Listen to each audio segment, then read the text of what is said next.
మరోసారి హైడ్రా దూకుడు పెంచింది. ఉదయం నుంచి వేగంగా గ్రేటర్లోని అక్రమ నిర్మాణాలను తొలగిస్తోంది. ఏఐపై మైక్రోసాఫ్ట్ సీఈఓ సత్య నాదెళ్ల కీలక పోస్ట్ పెట్టారు. ప్రతి సంస్థ సొంతంగా ఏఐ సామర్థ్యాలు పెంచుకోవాలని, లేకపోతే మొత్తం లాభం టెక్ దిగ్గజాలకే వెళ్తుందని హెచ్చరించారు. ఐబొమ్మ నిర్వాహకుడు ఇమ్మడి రవి కేసులో సంచలన విషయాలు వెలుగులోకి వస్తున్నాయి. 100కు పైగా పైరసీ వెబ్సైట్లతో తన సామ్రాజ్యాన్ని రవి ఏర్పాటు చేసుకున్నాడని హైదరాబాద్ సైబర్ క్రైమ్ పోలీసులు తెలిపారు. ఐబొమ్మ నిర్వాహకుడు రవి కేసు విషయంలో సిపి సజ్జనార్తో సినీ ప్రముఖులు భేటీ అయ్యారు. ఈ భేటీలో మెగాస్టార్ చిరంజీవి, అక్కినేని నాగార్జున, డైరెక్టర్ రాజమౌళి, నిర్మాత దిల్ రాజు పాల్గొన్నారు.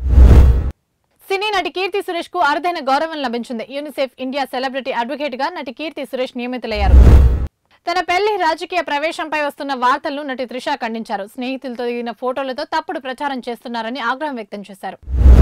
ప్రముఖ నటులు రజనీకాంత్, బాలకృష్ణకు అరుదైన గౌరవం దక్కింది. గోవాలో జరగనున్న 56వ international film festival of India వేడుకలో వీరిద్దరిని ఘనంగా సత్కరించనున్నట్లు కేంద్రం ప్రకటించింది. అగ్ర దర్శకుడు ఎస్ఎస్ రాజమౌళి వివాదంలో చిక్కుకున్నారు. దేవుడిపై తనకు నమ్మకం లేదంటూ రాజమౌళి చేసిన వ్యాఖ్యలు వివాదాస్పదంగా మారాయి.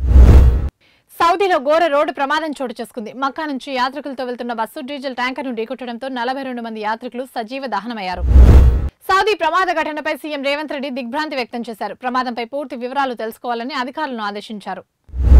ఢిల్లీ పేలుళ్ల కేసులో వైట్ కాలర్ ఉగ్రవాదంపై దర్యాప్తు బృందాలు దృష్టి పెట్టాయి. వైట్ కాలర్ ఉగ్రవాదితో సంబంధాలున్న 15 మంది డాక్టర్ల ఆచూకీ కోసం పోలీసులు దర్యాప్తు చేపట్టారు. తెలంగాణ వ్యాప్తంగా రాత్రి ఉష్ణోగ్రతలు తీవ్రంగా పడిపోతున్నాయి. ఇప్పటికే 10 జిల్లాలకు ఆరెంజ్ అలర్ట్ జారీ చేసిన వాతావరణ కేంద్రం ఇతర జిల్లాలకు ఎల్లో అలర్ట్ జారీ చేసింది. మెక్సికో సిటీ వీధులు వేలాది మంది నిరసనకారులతో దద్దరిల్లాయి. దేశంలో పెరిగిపోతున్న నేరాలు, అవినీతికి వ్యతిరేకంగా జెన్జీ యువత చేపట్టిన ప్రదర్శనలో వింత జెండాలు అందరినీ ఆకర్షించాయి. మెక్సికోలో జెన్ జెడ్ నిరసనలు హింసాత్మకంగా మారాయి. అధ్యక్ష భవనం చుట్టూ ఉన్న ఇనుప కంచెను ధ్వంసం చేసి భవనంలోకి దూసుకెళ్లేందుకు ఆందోళనకారులు తీవ్రంగా ప్రయత్నించారు.